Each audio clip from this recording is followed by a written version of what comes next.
For Brad Ruwilla. The red light goes on. They stand well. And they're racing. First of them to jump, Success Play. Search and Rock's the favourite. Got out of the gates very quickly. So did Top of the Mountain and Forever Autumn from its wide draw. It's whipping over now. It wanted to be right over the pace early, ahead of Success Play as they settle down. Booting up there is Mountain Ash just behind them. They're followed by Orchilla, the newcomer Fine Romance, and 2 lengths away last is Canny Jack. Leaving the back of the course, 950 left to go. In the NJT Silks, Top of the Mountain took up the running for the Pontiff. Out by a length on Forever Autumn. The favourite back on the inside next, Search and Rock's been closely followed by Mountain Ash, who's fourth and trailing up there. Well placed here at the 650. A further 2 lengths, Success Play, who'd got back after the start. It's just in front of Orchilla. The last pair were Fine Romance. The tail ender, Canny Jack. Nearing the corner though, and Top of the Mountain will guide them for home. Led past the 450 from Forever Autumn. Search and Rock's back towards the inside. It'll cut the corner on straightening up there. 2 lengths in front of Mountain Ash. Balancing up now. They went past the 300. Search and Rock speared through. Grabbed the lead very quickly. Sprints a length and a half to 2. Forever Autumn, followed by Top of the Mountain and Mountain Ash. It's Search and Rock's in front. Fine Romance is starting to cut the margin down. Finishing brilliantly, the newcomer. Fine Romance comes at Search and Rock. Search and Rock's gives though. Kicks, finds and makes it a hat-trick. Search and Rock's beat home the debutant. Very good run, Fine Romance. Third, probably Mountain Ash, just in front of Forever Autumn. Success Play, Canny Jack, dropping out Top of the Mountain and trailing them home. The last to greet the judge is Orchilla. Search and Rock's Kiriul.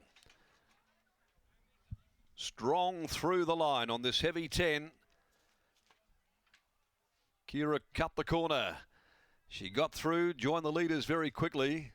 Fine Romance, Pike sitting back there. He had one pathway really in front of him, and that was the rail, and he was following through. Search and Rocks had established a break on them though. Fine Romance fleetingly looked as though she might be good enough to cut it down. Wasn't so the case. Experience, form and certainly some grit. Search and Rocks, the awesome Rock filly, makes it 3 from 4. A hat-trick of victories out of the daughter of Trade Fair still Searchin' for Mrs. H. Grant R. Grant, trained by David Harrison. K. Yule aboard the winner, defeating number 9, Fine Romance. The So You Think Paris Romance filly, William Pike for Team Williams and Peters Investments. And Mountain Ash third, a Safeguard, gelding out of 8 Roses for Neville Duncan at Oakland Park, trained by Adam Durant and ridden by Joey Azzopardi. Forever Autumn is 4th home, 5th is Success Play, 4-9, 6-2. Those numbers, 3/4 by 2 lengths. The margins, the 1300 1 in 1, 22.29. 36.76, not a bad back end, 600, all things considered, 122.29. So a developing 2-year-old filly on the cusp of turning 3, and looks as though she's going to take a very, very good form reference into her 3-year-old season, the way that she's gone in this back end of the 2-year-old season of 2021. Race 4, the WAJA handicap, will be run over 1,650 metres with that rail relocation on Thursday evening. Canvassed is out. Number 6, a field of 6 to do battle in the next of the day at 17 after 2. As we take you down to Brittany Taylor after this filly, Search and Rocks, completed a winning hat-trick with a very, very happy K. Yule in the saddle. Yeah, very happy indeed. A nice performance by Search and Rocks. David Harrison joins me now. And Dave, an interesting race. We saw everyone wanting to get off the fence. I think Kira included for a moment there, but in the end had to take the inside. And it's the horses that come down the more inside part of the track that run 1-2. What were your sort of plans going into the race? I didn't have a lot of plans really. Just thought to have her there somewhere because she's pretty race tough and everything. And with the race experience, I thought we don't want to get too far back. Hard to get traction when on a track like this, when they get too far back in the field. So I thought we'd try and have her there somewhere. And yeah, it worked out good. She got a bit lost when she came around the corner. She sort of looked like she was looking for the rail a bit. She wandered around a little bit, but then I thought the second horse was going to get us, but I think she showed a lot of courage, or maybe the other one just lacked that race conditioning or race experience, because it did look like it was going to get me at one stage. So I'd like to think that she was tough enough to kick back.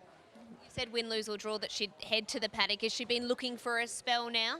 Not really, but I will turn her out though. I don't like giving the young horses too many races in the first racing prep. So 4 is plenty. I usually only give them 2 or 3. So, but she's done a really good job, and she hasn't shown that she's looking for a spell. But I think she's earned one. What do you do when you project later towards the year with 3-year-old races? I don't know. I have to have a look at the calendar. You think she'd be a sort of a champion filly, sort of a type. You know, she's a big leggy girl. So, yeah, I'll just have to look along those lines, I suppose. Yeah. Congratulations on the win. Thanks, No. There's David Harrison, Kira Yule, happy as always, and she's with Scott. Yeah, always plenty of smiles. Now, Kira, at about the 600, you could see that Paul was laying off the fence, and we were inside watching live, and we had a bit of a bet. Would Kira go to the outside or come to the inside? What was going through your mind?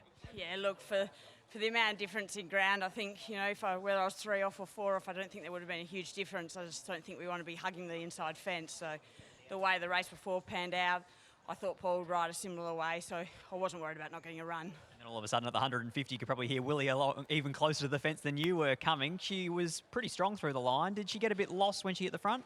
Yeah, definitely. Look, she got there really easy, and I was travelling so good at the top of the straight. I could hear Willie, and she probably started to wander a little bit, just getting a bit tired in this heavy track. But look, you know, all credits to her. She's just going super, this filly. So drawn gate number 1, Jericho Missile. What's plan A? Yeah, well, look, I think they're going to be a little bit quick for him, which isn't expected. But yeah, look, we'll just see where he can be and see what David's got to say. I think he'll handle the soft track and see how he runs over the top of him. Best of luck. Hopefully he can go past the 4 in front of him. Well done. Yeah, thank you.